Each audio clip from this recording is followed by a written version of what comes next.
Bandeko, Babolingo, frères et sœurs dans le Seigneur, je suis sûr que boko sepela makasi bandeko nangai nakati na liloba. Naza sûr que boko sepela makasi. Bandeko, Nzambe na lola apambola bino partout bozali. Bozwa déjà ba Biblia na bino. Prenez vos Bibles là où vous êtes. Prenez le matériel du chrétien. Bible, stylo et un cahier. Je suis encore devant vous pour vous prêcher la bonne nouvelle de l'évangile.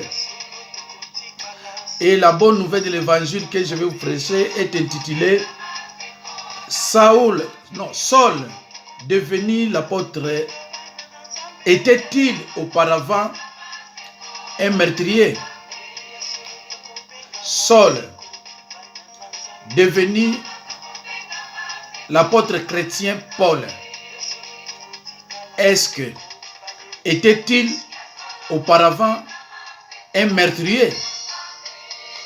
Bandeko nangai, Paulo aboma to abomate. Paulo abomaka to abomaka. Eza mate na pesi jeudi pa ba disciple nangai. Alors nakosuki sango dimanche.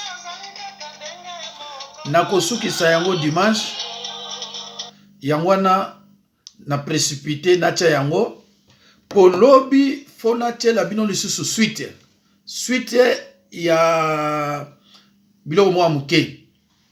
Alors naboyi, si je suis pasteur international itinérant, c'est pas pour rien. Pour le monde entier, il faut prêcher bango liloba, bayeba liloba, babima na ignorance. Parce que na yebani attaque quelqu'un oyo aza chevronné na parole de Dieu. Alors, bokenike bana ba église, partout on vous dit Paulo abomaka, surtout des satanistes et sorciers. Paulo abomaka nzambe alimbisaka ye bongo biso kutu tokoluka ba verset ce qui Paulo abomato abomate. Et bino nyonso bandeko nangai tango bokene na église. Avant obima église, souvent il faut botanga na épître de Paul. Paul mutasala ba épître belé. Alors lokola Paul mutasala yango bandeko nangai, il faut boye baye azanani. Beaucoup de bakate mikolo sur apôtre Paul, entre temps boye bete azanani. Messieurs frères et sœurs dans le Seigneur, dès la naissance de Saul, l'apôtre chrétien Paul, jusqu'au moment où il apparaissait à Jérusalem, persécutant les chrétiens de la Nouvelle Alliance, je ne dispose que de peu d'informations concernant sa vie. Paul est né à Tarse, en Turquie, de la tribu de Benjamin. Binos Boyebi, tribu à Benjamin Zanini, c'est l'une des tribus d'Israël. Acte 22, 3. Neko, bolo bagana pesa ba verset mbam. Acte 22, 3. Tozo to koti sikoyo ndeko nanga na makomi. Lelo oyo boko yeba. Basala nzambe ubalo bagana bino. Paul abomate. Paul aboma. Mais lelo oyo bandeko nanga yi. Ba verset ekoyebisa biso soki Paulo aboma to abomate. Membre zélé du parti des pharisiens. Romains 11, 1. Philippiens 3, 5. Actes des apôtres 23 et 6. Mes chers frères et sœurs, dans le Seigneur, l'apôtre Paul était un citoyen romain. Actes des apôtres 16, 37. Actes des apôtres 21, 39. Actes des apôtres 22, 25. Il était aussi juif. Actes des apôtres 22, 3. Je reprends. L'apôtre Paul était un citoyen romain. Actes des apôtres 16, 37. Actes des apôtres 21, 39. Actes des Apôtres 22, 25. Il était aussi un citoyen juif. Actes des Apôtres 22, 3. Bandeko nanga. Bino bana nzambe mutumozo kolanda yango. Na sengi na bino ba commentaire na bino ekita na se concernant enseignement oyo. Mais bandeko nanga ba commentaire na bino faisera toujours avec amour. Pasteur na moni yo sala ke na verset, tala verset na ngo muso bo sala ke za yango yo. Ah o edenga. O ede pe bana nzambe. Soki bo moni mutu abandi ko ba makama buzoba. Boyi bisemba na mo ndeko tika biso. Kendo sa la sata tika biso o ezama bana nzambe. Hein? Mususu abengami prophétesse. Mais ayaka bomba mi a changé comme ba chaka ba commentaire ndenge mabe. Soki bo moni banu ba be ba ye ba cha ba commentaire, bo cha bango kate. Diable ayaka ko déranger et pas elikamaloga ezali. Alors bandeko na ngai. Les ancêtres de Paul étaient d'originaire de Galilée. Il est difficile, mes chers frères et sœurs dans le Seigneur, de savoir s'ils avaient émigré à Tarse pour des raisons professionnelles. Frères et sœurs en Christ, la Bible nous enseigne dans les livres des Actes des Apôtres 26, disent que l'apôtre Paul fut officiellement investi de l'autorité de persécuter, de conduire la persécution des chrétiens. Mes chers frères et sœurs, Toyokana. Mes chers frères et sœurs, Toyokana, verset Oyo.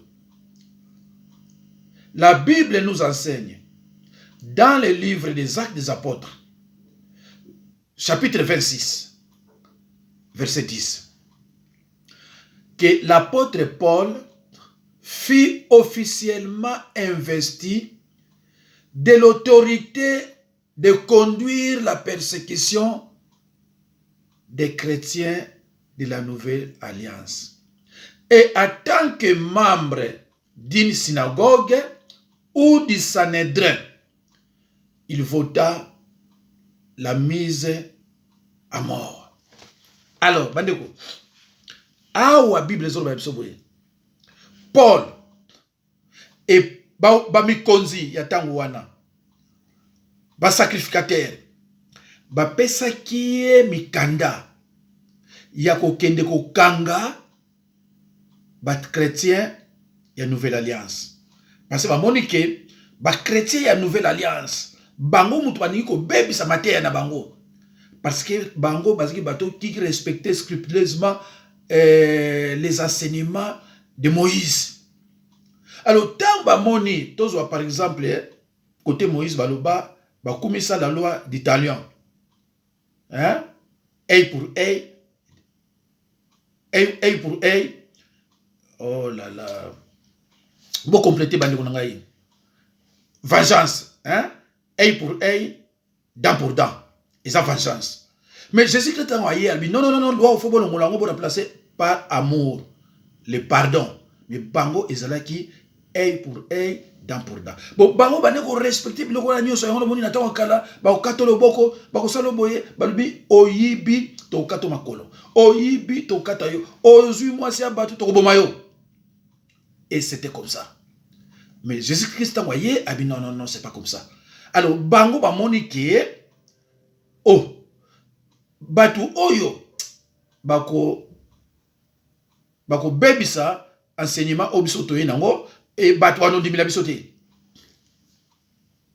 Mes chers frères et sœurs dans le Seigneur, c'est pour cela, il fallait persécuter les chrétiens de la Nouvelle Alliance. Alors, Paulo abaneko kende, pas comme yibi, pas comme voyou, pas comme criminel.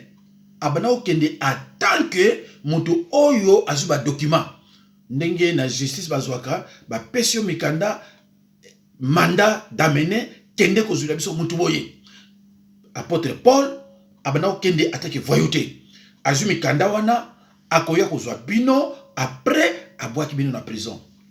Bande ko ngai eza makambo moko tokoki kotanga kango lere nyonso na Bible mi bande ko nanga naza na ba ere ya muke.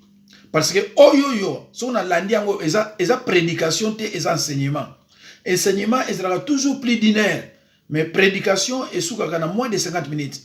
Alors, si koyo, le col na matériel, au côté ya enseignement kolika inerte, et ça 30 minutes, il y a un moni, nazo loba, mbangu, mais nazo chilaka bino ba verset. Dès qu'on a na ba verset, on a au commun clair, que bref, Paulo a bomate. Paulo a bomate. Mais, ayez nini, parce que awa na 26 10 balobi bien, l'apôtre Paul fut officiellement investi de l'autorité de conduire la persécution des chrétiens de Nouvelle Alliance.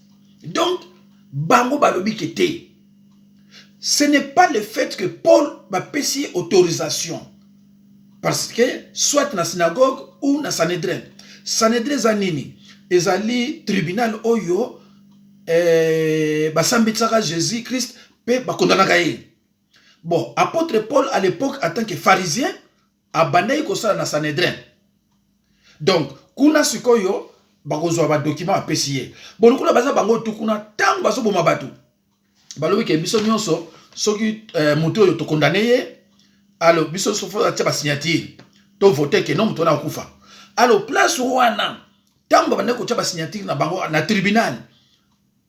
Ah, est-ce qu'il y a un tribunal qui a condamné mutuke oyo akena prison oyo condamné à mort baloba ke mutu abomi te bango nyonso eza ba loi ya tribunal elobi ke tokokoma ke mutu oyo peine na eza liwa soki balobi ndenge wana ye pe a voter ke ye pe atie signature na ye ndenge ya bato nyonso ndeko na ngai soki oyoki mateya oyo tuna pasteur na yo tuna ye apôtre Paul aboma to aboma te. Soki alobi na yo, ki apôtre Paul aboma, loba na ye apesa yo verset. Loba na ye apesa yo verset. Soki apesa yo verset, ndeko benganga. Nazana 06 51 03 92 89. 06 51 03 92 89. Ndeko basakana na ba ame nzambe te, basakana na ba nzambe te. Il faut ôter ya mutu liloba oyo eza vérité. Soko yebite tika. Soki oyebite tika. Ba sataniste na ba sorcier, ba yebino ba mateye belé eza lukuta, eza ya moté. Eza na ba tusu na formation biblique te, asa l'école biblique te, abenga mapete, aza pe na molimo santu te. Ya yoka kuna kuta, ayoka kuna ke Paul kuta boma bongonga, yepe ye abani kote ya binango. Paul kuta boma bongonga, ayebi na yelo ko côté. C'est pour cela mes chers frères et sœurs, na yebisa kibino.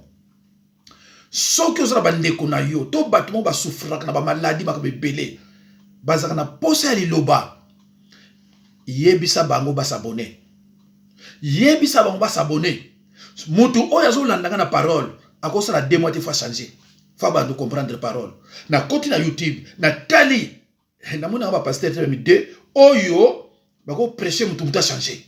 C'est pour cela que nous avons combattu, nous combattu na ndenge ya kosakana te. Bazwa basi bangote, bazwa rekomana ase bangote. Donc pour nini parce que bango balobaka mais côté ya ba bible bangote.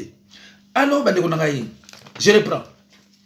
La Bible nous enseigne dans le livre des Actes des Apôtres 26 verset 10 que l'apôtre Paul fut officiellement investi de l'autorité de conduire la persécution des chrétiens et en tant que membre d'une synagogue ou du Sanhédrin, il vota la mise à mort. Étant donné l'éducation qu'il avait été confiée malgré son jeune âge, on peut supposer que Paul était originaire d'une famille relativement importante et fortunée. Le fait que son neveu ait pu avoir accès aux responsables de Jérusalem confirme cette impression. Actes des Apôtres 23, 16, Actes des Apôtres 23, 20. Apôtre Paul azalaki na famille moko oyo bato babandaki respecter. Apôtre Paul azalaki na famille bato mbongo. Apôtre Paul azalaki neti ba machete ba mususu wana ba pêcheur te. Azalaki mutu moko atangi mingi. De toute façon banano basu ba sangilangi. Jésus Christ azwaki ye pona kosakana te. Ndeko na ngai. pose la pasteur, il faut tanga. Pour la pasteur, il faut otanga. Pe osa la cour biblique. Kolobate ko ba Pierre batanga ba Pierre bagina Jésus-Christ. Jésus-Christ agim pamba bate. Yangona bozomona, bozolanda ba selima bati mususu, azana ba difficulté à interpréter parole de Dieu. Azoye bisano makamoko yo pe lokolo yebi lobate obandi kondima. Mes chers frères et sœurs dans le Seigneur, un enfant de Dieu doit avoir la parole de Dieu comme fondement dans sa vie. Bande koto ki ngembango parce que ko sila. Mes chers frères et sœurs, to ki ngembango na lobi so te ko sila. En ce qui concerne l'apparence physique de l'apôtre Paul, il n'avait rien d'impressionnant. 1 Corinthiens 2:3, 2 Corinthiens 10:10. Paul, un homme de petite taille, à la tête dégarnie, aux jambes arquées, vigoureux, aux sourcils joints, au nez légèrement aquilin, plein de grâce. En effet, tantôt il apparaissait tel un homme, tantôt il avait des visages d'un ange. Paul a dit Moko, Yamukuse, Libandi, vigoureux,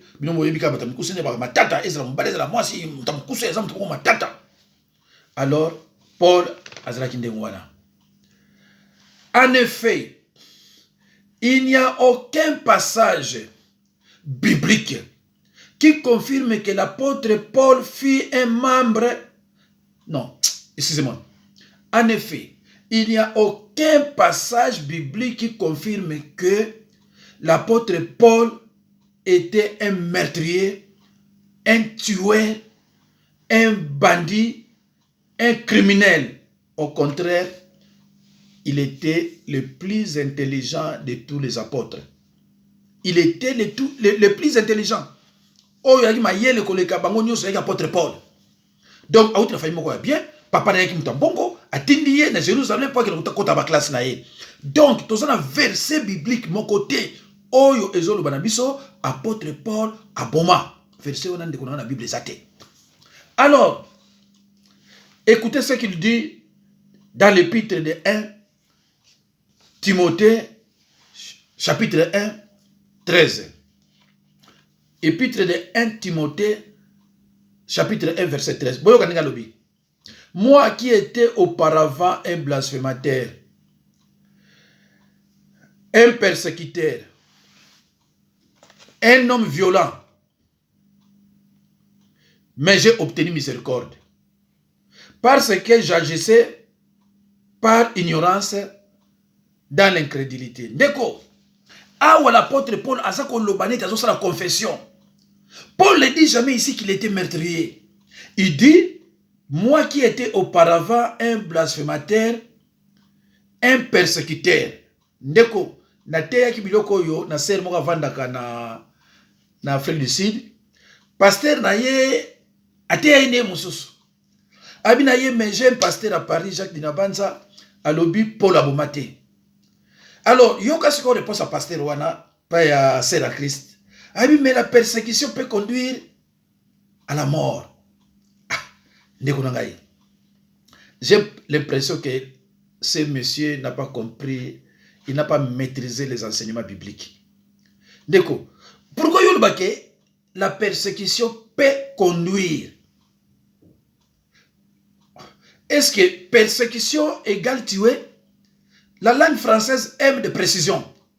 La persécution peut conduire à la mort. Alors, si on a bien dit, pasteur, la persécution peut conduire à la mort. Nabi na zé colonie. Pasteur na wana zé colonie. Bokoya olubasuko na ligapote. Abi na muluba. Nabi ne master, na biso que pasteur na muluba zarakate. Ngana bayi na yo, pasteur na muluba azarakate. Na bosi na mutu kochila bino pasteur muka muluba na zanya. Pasteur na muluba ko azarakate. Babenga mate. Tala makomezo le kanamboka. Bozwa. Pasteur azalaka orgueilleux te, vantard te, tribaliste te, maboko makasi te, bakabaka te, à cause de ça, ça bête. Nazolo bango, je pèse mes mots. Même si ma sœur n'a pas continué, parce que pourquoi il y a un pasteur en Moulouba, donc c'est pas la peine. Voilà. Alors, bande konangai, tout ça on continue toujours. Mais dans mon minute là, ça bien. Les faux pasteurs satanistes, pour se défendre, ils disent la persécution peut conduire à la mort. Mais pourquoi peut conduire? Peut conduire. Précision être français. Français, il n'y a qu'à précision, bande konangai. Alors, bandeko, place wana sala kama résumé ya koyeba ke l'apôtre Paul aboma na yete. Na yobaka sataniste Sarufa lobaka apôtre Paul kutabomaka na sala ka réplique pe na yebisi ma sœur bima côté ya suli lobate. Na bandia bunga côté ya kate parce que oyebi rien. Même muto yo abimisio musa lanza mesuki pasteur ayebi pe lobate parce que muto ayebi lobako balika mote. Toyeba ba faux pasteur na biloko mike, na biloko mike. C'est pour ça ndeko. Soki yo yebi liloba batu muso na ba bomoni mama lobi ayi pasteur nalanda ba mateya ya n'importe quel pasteur te parce que so na nzomo na ba faux mais soki na komi pa na yo pasteur Jacques Dina panza na ba ko mateya na fandi kimia na bi non oyo ayi liloba ndeko na ngai verset biblique moko ezate ozo lo biso ke l'apôtre Paul a tué alors bande ko na kopesa bino récapitulative on a salaki ya moke mais eza na bombe ya ba verset biblique do bande konanga mikolo yo boza gâté na ba verset biblique ova na ndaku oza ko luka yango soko moni verset moko balobi na yoke apôtre Paul a boma benga ngamba moko oko toko ide bana nzambe c'est pour cela na sengi na bino boyebi le loba nzambe bocha ba commentaire na kotanga natanga ba commentaire te oyo nga na kotanga yango ba commentaire bocha na kotanga yango alors ba commentaire bocha ba nzambe bocha na ndinga mour loba te nga na yebi ka apôtre Paul aboma ochelinga verset te nga pena confirmer ka apôtre Paul aboma mais koya ko loba te pour distraire ba nzambe limbisa pour ko distraire ba nzambe te soko yebi te otiki mais soko yebi ndeko na ngai mwana nzambe cha commentaire et c'est comme ça. Maloba nzambe ndeko ezaka plaisir so bozo ko yango so olinyango ezaka plaisir. Jésus-Christ ne cesse de dire ceux qui sont mes frères et sœurs, ce sont ceux qui écoutent la parole de Dieu et qui la mettent en pratique. Nzambe la lelo apambola bino. Bande konanga tozolanda 1 récapitulatif on a salé pour aider bino 1. Les parents son père était pharisien, acte 23:6. Paul était un citoyen romain, acte 22:5-28. Sa mère inconnue. Sa sœur vivait à Jérusalem, acte des apôtres 23:16. Son neveu Leda, acte des apôtres 23:16. Bande kolanga soki bomoni awa balobi son neveu Leda, yango no moni na biso ba Congo, ba papa ba bana konte mingi na bana kazi. Parce que awa Paul a kutani na ba problème, mais muta edaki mwana kazi, c'est-à-dire mwana ya sœur na ye, ayoka kine ba osala ye complot. Ye ayoki yango kembango alandi Paul akolo banaye mi bandeko nanga bolimbisa na ça vraiment attente parce que nazo talaka minute ndenge za kokende sinon tanga banda ko expliquer bino dika moko na moko voilà 2 na bandila peut-être na petit verset bamba son père était pharisien acte des apôtres 23:6 un citoyen romain acte des apôtres 22:5-28 sa mère inconnue. Sa sœur vivait à Jérusalem. Acte des apôtres 23:16. Son neveu, Leda, acte 23:16. 2. Enfance de Paul, né à Tarse. Acte des apôtres 22:3. 3. Éducation. A appris à fabriquer des tentes. Acte des apôtres 18:3. A étudié avec Gamaliel. Acte des apôtres 22:3. Gamaliel yo atangisaka apôtre Paul yangwana dans le bac azama yele ko likabatu nyonso ba apôtre tout il faut nazo pesaka bino ba verset pona et devino 4 jeunesse de Paul un des persécuteurs de l'église acte des apôtres 9:1-3 azako reconnaître ce botani partout azako reconnaître qu'il a persécuté les églises et a besoin boire comme on a prison azako boya moté bandeko bokotanga place pour lui il a persécuté la doctrine il a persécuté à mort la doctrine et lui qu'on le battait il a tué Parce que il a persécuté la doctrine. Il a persécuté à mort la doctrine. Balobi bien, la mort, la doctrine. À lui, la doctrine. Doctrine est anine. Il faut y avoir une doctrine est anine. Ensemble, il y a l'enseignement où il y a Jésus-Christ. C'est notre doctrine. Il y a persécuté la doctrine. Alors, à mort, beaucoup de temps. Alors, Batumsu Tango à mort, à mort, à Boumaki n'a exprimé notre avant. Nabandeli, Genèse de Paul, 4, hein, point 4. Un des persécuteurs de l'église, acte 9, 1 à 3. Acte 22, 4. Acte 22, 4. Surtout dans acte 22, 4, Botanga, Kuna le bien. Il assiste à la lapidation d'Étienne. Acte chapitre 7, verset 58. Bande konanga. Awa balobi, au moni biso tanto ko na kini. Soki bagarre. Allez, bonjour à petit aussi mon bilambale, tokota to bandango. C'est comme ça que tant baso boma dia chrétienne. Apôtre Paul avait 16 ans ou bien 17 ans. Entre makiwana, le quoi c'est petit, baso bilamba baso simisa pa na ye. Et Bible lobby, il a assisté à la lapidation. Balobi teke abomaki, oui ba français. Il a assisté à la lapidation. Alors, mais tant que dia chrétienne, mais c'est lui qui a tué. Bandeko, bolanda mateya oyo, est-ce que balami balé, est-ce que 10 fois, ndeko pour comprendre, peut-être il faut un jour évangéliste, jamais pas un pasteur, au bandote yango. 5, sa conversion. Près de Damas, bandeko, Jésus-Christ a coûté qui n'apôtre pour la Damas. Ah mais non! Bible lui a dit près de Damas. Ce n'est pas à Damas, mais près de Damas. Acte 9, 3. La réponse de Paul. Acte 9, 6. Il est frappé de cécité. Acte des apôtres 9, 8. Il gêne et prie. Acte des apôtres 9, 9 à 11.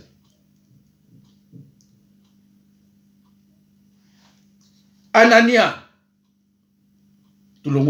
Il est baptisé, acte 9, 18, et envoyé vers lui, acte 11, 12. Mandeko, Toyokana. Balobi, na acte 9, 8, il gêne et prie. Il a gêné, il a prié 3 jours. Bandeko, na gêne et 4 jours, na Bible à sec, ils ont raté. À sec, c'est-à-dire, au sein de 4 jours sans olia. Non, la Bible est raté. Jeûne il y a 4 jours à sec, la Bible est raté. Ce qui pasteur à l'objet, ok. Maman, au sein de jeûne il y a 3 jours à sec, mais Nzambe à l'objet, au continue, il y a 5e jour, 6e jour, Benganga, Pesanga, numéro à pasteur. Nzambe, parce que jeûne à sec, ce qu'on a dit 3 jours, on va nous bénir sa santé. Là, c'est un terme, ce qu'on a dit 3 jours, on va nous bénir sa santé. Nzambe a raté santé dans biso et beba. Donc, jeûne. Il y a plus de 3 jours, c'est-à-dire 4 jours, 5 jours, à sec, ils ont raté. La Bible Mobimba, de Genèse, tin Apocalypse, ils ont raté. Ce qui, pasteur dans le Bible, azana verset, pesangango, benganga, na pesi numéro. Il faut aussi ça batembe. Ils ont raté. Mais il y a plus de 4 jours, ils ont raté. Au plus de 3 jours, ils ont raté. Au 4e jour, ils ont raté. Naïba verset, nyonso, naïba verset, tout, il y a jeune, ils ont raté la Bible. Nyonso, on a bien. C'est pas pour rien que je suis pasteur. C'est pas pour dire que nous avons un engagement, tellement, nous avons prêché nos paroles au monde entier. Pour nous dire que ce n'est pas faute grave. Mais nous avons dit que nous avons versé. Tant que nous avons versé, nous avons dit erreur pour nous avons dit que nous avons dit que nous avons versé, nous avons dit que nous avons avec gentillesse, nous avons versé, nous avons expliqué parce que basakanaka na milimo ya batute. Merci. 6. Après sa conversion, bon, c'est comme après sa conversion, il prêche à Damas. Il prêche la parole à Damas et tant qu'évangéliste. Il a prêché comme évangéliste et non apôtre. Acte des apôtres 9, 20. Comme évangéliste. L'église se méfie de lui. L'église se méfie de lui. Acte 9, 26. Et au 27, Barnabas l'aida. Parce que l'église, c'est ce qu'on a été, ils nous persécutent. Mais comment nous prêcher par eux? Les Juifs les persécutent. Les Juifs les persécutent. Acte des apôtres 9, 29. Il sera à Tarse, pas à Botamaka. Actes des apôtres 9, 30. Barnabas le conduit à Antioche. Actes des apôtres 11, 25 à 26. Il travaille à Antioche. Son nom est changé. Son nom est changé. Actes des apôtres 13, 9 à 13. Il prêche maintenant à Antioche comme apôtre. Actes des apôtres 13, 14 à 41. Bandeko. Apôtre Paul, ce qu'on a histoire comment bien de konanga, tanga actes des apôtres ko bandana chapitre 1 à 28. Tanga ngonyonso. Tu aussi ça comprendre pas bébé. Alors so ça nzambe évangéliste, autant que bilo konate, c'est que ça ne vaut même pas la peine. Bandeko. Apôtre Paul so tanga na Bible, okomona banda conversion na ye na chapitre 9. Tango abandi ko prêcher, il prêchait pas comme apôtre, il prêchait comme évangéliste. Tous les gens satanistes, akoyaka balelo boba ngai docteur, akoyaka mabombo ngai apôtre. Asali même apôtre Paul banda na chapitre 1. Ti na chapitre 13 verset 8, il prêchait en tant qu'évangéliste. Seulement tant comme parce qu'il portait encore les noms de sol. Il portait encore les noms de sol. Non à pharisien. Alors seulement tant comme na acte des apôtres 13 à partir de 9, Bokabwane Koti, Aliazu Kombo Sikoyo, il y a nos chrétiens, il y a Paul. À partir de Wana, Tina Suka, Bomuna Sokombo Solte, et Bungi. Mais, Bandana chapitre 1, Tina chapitre 13, verset 8, Babenga jamais apôtre Paul, Babenga jamais Paul, Babenga kaka, sol. Alors, Bandekunangai, merci beaucoup, Nabanzi, Tokomi, vraiment Nasuka. Nzamba pambola bino bolanda mateya oyo bien boko remarquer que tako tia yango liboso oyo ya Chilombo après na tie oyo elandi après lobby boko so musubo mona ngo peta suite ya ba Anania baza misatu na kati acte des apôtres confusion wana lobby na kolongola binango vraiment merci beaucoup Nzambe apambola bino bandeko nanga au revoir.